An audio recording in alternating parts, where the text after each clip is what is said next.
男人不坏，女人不爱这句话为什么特别适合中国文化？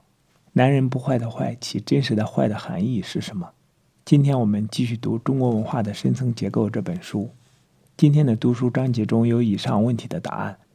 今天读到好与坏这个专题。想听更多的内容，可以订阅我的 YouTube 频道。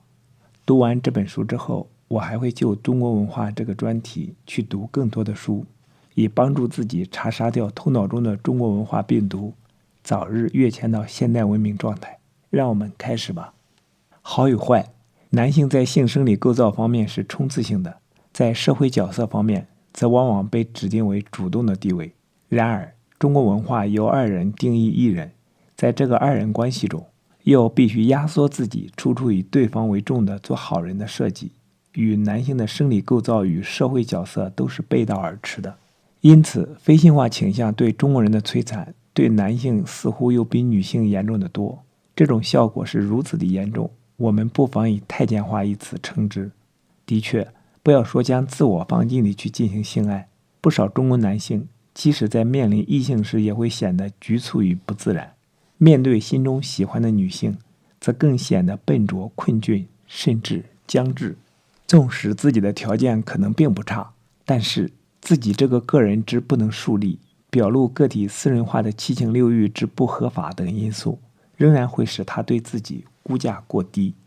至于所谓处处以对方为重的二人关系的制约，则会在心中造成过分注重女方对自己定义的趋势，也就是过分顾虑制造了不良印象。在这种心理状态下，即使对方已经做有意的表示，自己这一方仍会莫名其妙地自惭形秽，打退堂鼓，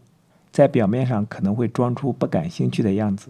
有时甚至露出一本正经的表情。所谓的吃冷猪肉的表情其实是令人不悦的。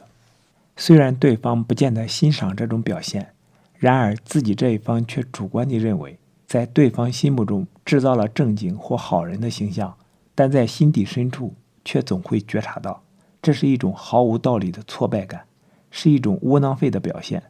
于是就会导致对自己的估价越来越低。在这种情形下，找到的配偶是否是自己最倾心的人，也成了疑问。然而，中国男性即使成功地对女性表示好感，也必须表现为不见七情六欲，甚至无知无欲的那一种好法。这种好仍然是二人关系中处处以对方为重的做好人。这种好其实是非常严重的非性化的表现。中国文化将人分成身与心的设计，在结构上就有益于个体追寻灵与肉的自我完成的途径。不论中国男性对妻子身体的悉心照顾，或者是中国女性对丈夫身体的关怀与体贴，都是应中国文化之身体化宗教观的传宗接代的要求。这种好人法确实是处处为了对方，尤其是为了下一代，但这种好法却往往将本身无性的内容重新烙印在下一代身上，然而透过后者再去制造无性的人类，以至无穷。这个行动必然涉及到攻击性。有文化的中国人追女孩子，多半会模仿中国文化制约不到的下层人士身上。至于大部分好人或者正经人士，就很少有这种表现。但在中国文化的日常用语里，原本就没有为攻击性行为留下余地。东方文化的母性化倾向固然造就了最柔弱化、女性化、儿童化、太监化，同时又是十分人情化的男性，却同时造就了最为女性化的女性。这样的女性比西方女性，尤其是美国人，更多地含情脉脉，更经常地为自己的感情寻觅投射的对象。然而，如果不是名正言顺的求偶，那么中国男性对于女性的一种更常见的表现，就是没有表现或被动，而且多半是诉诸自己的无助感，或自怜自艾地去打动女方的母性。这个形态在传统戏曲中，以及在20-30年代的新文学中出现很多。此外，中国男性，尤其是知识分子，自己投射的一种自豪的形象，往往就是以不变应万变。即使在金庸的武侠小说里，也往往是女主角对男主角采取主动，男的多半是柳下惠，对此事无可无不可，介于知与不知之间，甚至是浑浑噩噩。的确，这就是中国文化对男性所要求的好法。比如焦恩俊版本的小李飞刀的男主角形象，一个女性身上如果有情欲的因素，甚至只是有一点点含情，就会在外观、体态和身体语言上表达出来，也就是表现为眼波流盼、含情脉脉、浅笑盈盈、风情万种。情欲之为物，虽然并不是使一个女性身上出现美感、气质的唯一因素，但却是不可或缺的因素。一般来说，在身上情欲的内容被消除得一干二净的状态，纵使五官与体型再好，在心理的化学不对版的情形下，也很难制造出美感与气质，更不用说风韵了，整个人就像漂白粉浸过的一样。的确，同样一个外形，有没有一点一滴 sexuality， 可以造成极大的气质上的差别，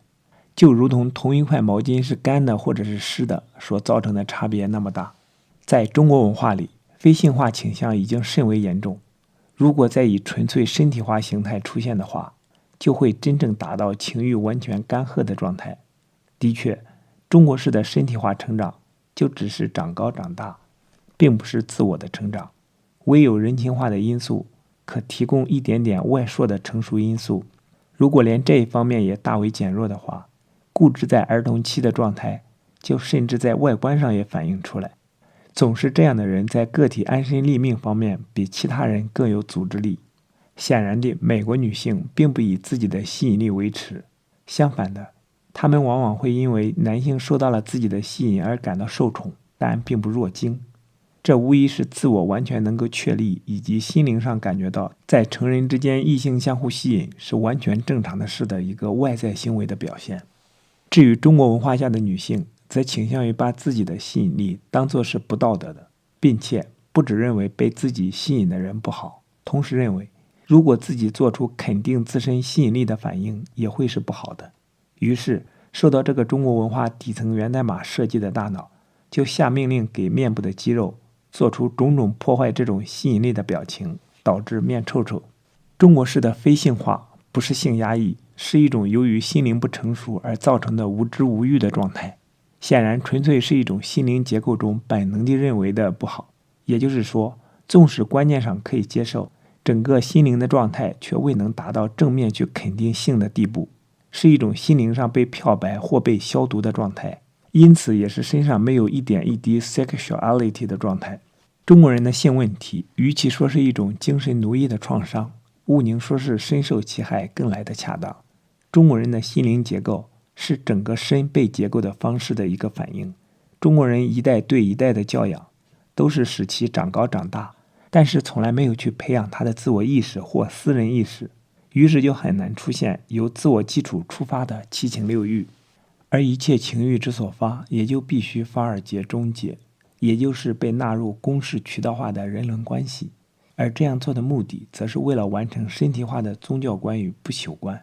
因此说中国人没有宗教是假的，只是这种身体化的宗教观不同于全世界的宗教而已。于是每一代都只是身体延续接力赛的一个环节，至于个体则遭到漂白的命运。中国人之所以没有一点 sexuality 的女性，即使有少数几个，其前提也是她们必须先变坏。中国女人的女性气质与美国女性相比较，却总少了一重色情的内容。中国女性的女性化内容中，色情因素受到的窒息，太监化的中国男性至少要负 60% 以上的内容。一般来说，对待热爱生命的女性，中国男性则横有肃杀的倾向，甚至会指责对方贱卖骚等等。事实上，日本女性十有八九在精神上都带有一种世所罕见的光泽，中国的女性则往往被搞到双目暗淡无光。这个责任难道不应该由太监化的中国男性去担当吗？历来的中国男性都有将亡国之责任推卸在女性身上的倾向，由夏朝的妹喜、商朝的妲己、唐朝的杨贵妃，一直到江青，都具有这类亡国妖孽的形象。然而，如果女人如此厉害，不是反正中国男性的不行吗？